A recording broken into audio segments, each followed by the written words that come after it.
সম্মানিত দর্শক, আসসালামু আলাইকুম ওয়া রাহমাতুল্লাহি ওয়া বারাকাতুহু।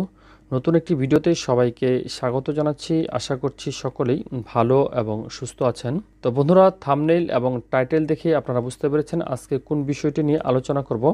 তো আজকে আমরা আলোচনা করব যাদের বাচ্চা কনসেপ্ট হয় না বা কনসেপ্টের ক্ষমতা আরও বৃদ্ধি করার ক্ষেত্রে যে গুরুত্বপূর্ণ ওষুধ, সেই ওষুধটি নিয়ে। তো আশা করছি ভিডিওটি শুরু থেকে শেষ পর্যন্ত আপনারা আমার সাথেই থাকবেন। আর চ্যানেলে যারা নতুন সদস্য বা এখনও চ্যানেলটি সাবস্ক্রাইব করা হয়নি তাদেরকে আহ্বান জানাবো চ্যানেলটি সাবস্ক্রাইব করে পাশে থাকা বেল বাটনটি ক্লিক করে দেওয়ার জন্য। কেননা আমরা আমাদের এই চ্যানেলটিতে গুরুত্বপূর্ণ ওষুধের রিভিউ সহ স্বাস্থ্য বিষয়ক টিপসগুলো প্রতিনিয়ত আপলোড দিয়ে যাচ্ছি। সেগুলো মিস করতে না চাইলে অবশ্যই চ্যানেলটি সাবস্ক্রাইব করে পাশে থাকা বেল বাটনটি ক্লিক করে দিন। তো বন্ধুরা, স্ক্রিনে আপনারা যে ওষুধটি দেখতে পাচ্ছেন সেটি হচ্ছে ল্যারোজল ট্যাবলেট, যার মূল উপাদান হচ্ছে ল্যাট্রোজল। এটি 2.5 মিলিগ্রামের একটি ট্যাবলেট, যার বাজার মূল্য হচ্ছে পার পিস ট্যাবলেট 40 টাকা। তো এই ট্যাবলেটটির প্রস্তুতকারক হচ্ছে স্কয়ার ফার্মাসিউটিক্যালস লিমিটেড। তো এই ওষুধটির কাজ কী? এই ওষুধটির কাজ হচ্ছে ডিম্বাশয়ের সমস্যার ক্ষেত্রে এটি ব্যবহৃত হয়, বিশেষ করে যাদের ডিম্বস্ফোটনের নানাবিধ সমস্যা আছে, সেই ডিম্বস্ফোটনের সমস্যা থেকে পরিত্রাণ করতে এই ওষুধটির ব্যবহার দেখা যায়।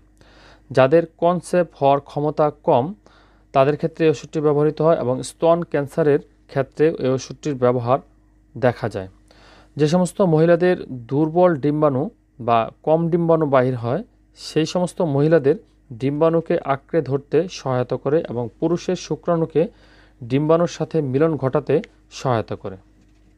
তো এই ওষুধটি খাওয়ার মাধ্যমে যাদের দেখা যায় যে দীর্ঘদিন যাবৎ যারা বাচ্চা নিতে ট্রাই করছেন, কনসেপ্ট হচ্ছে না, তাদের জন্য কিন্তু এই ওষুধটি নির্দেশনা দেওয়া হয়। এছাড়াও যাদের স্তন ক্যান্সার আছে বা স্তনে চাকা চাকা ভাব আছে, সেই সমস্ত রোগীদের ক্ষেত্রে কিন্তু এই ওষুধটি ব্যবহৃত হয়ে থাকে।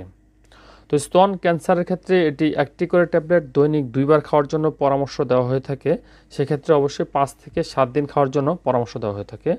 আর যাদের বাচ্চা কনসেপ্ট হচ্ছে না বা বাচ্চা কনসেপ্ট হওয়ার ক্ষেত্রে একটি করে ট্যাবলেট দৈনিক 2 বার 5 দিন খাওয়ার জন্য পরামর্শ দেওয়া হয়ে থাকে।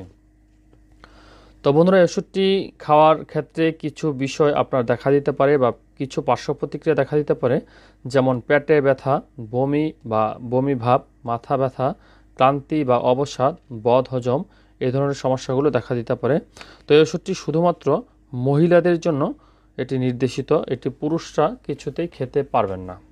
তো এই ওষুধটি খাওয়ার পূর্বে অবশ্যই আপনারা ডাক্তারের পরামর্শক্রমে তারপর আপনারা সেবন করবেন, কেননা একজন ডাক্তার রোগীর সার্বিক সকল বিষয় বিবেচনা করে তারপর কিন্তু ওষুধটি খাওয়ার জন্য পরামর্শ দিয়ে থাকেন। সেক্ষেত্রে আপনার ডাক্তার আপনার ডোজ নির্ধারণ করে দেবেন, সেই অনুযায়ী আপনারা সেবন করবেন।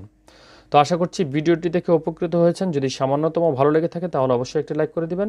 আর চ্যানেলে যারা নতুন সদস্য বা এখনও চ্যানেলটি সাবস্ক্রাইব করা হয়ে ওঠেনি তাদেরকে আহ্বান জানাবো চ্যানেলটি সাবস্ক্রাইব করে পাশে থাকা বেল বাটনটি ক্লিক করে দেওয়ার জন্য। আর এই ভিডিওটি ছাড়াও আমাদের চ্যানেলে অসংখ্য ভিডিও রয়েছে, যার কোনো না কোনো ভিডিও আপনার উপকারে আসবে বলে আমরা বিশ্বাসী। সুতরাং চ্যানেলটি ঘুরে আসার জন্য আহ্বান থাকবে। তো ভালো থাকবেন, সুস্থ থাকবেন, ভালো কিছুর সঙ্গেই থাকবেন। আল্লাহ হাফেজ।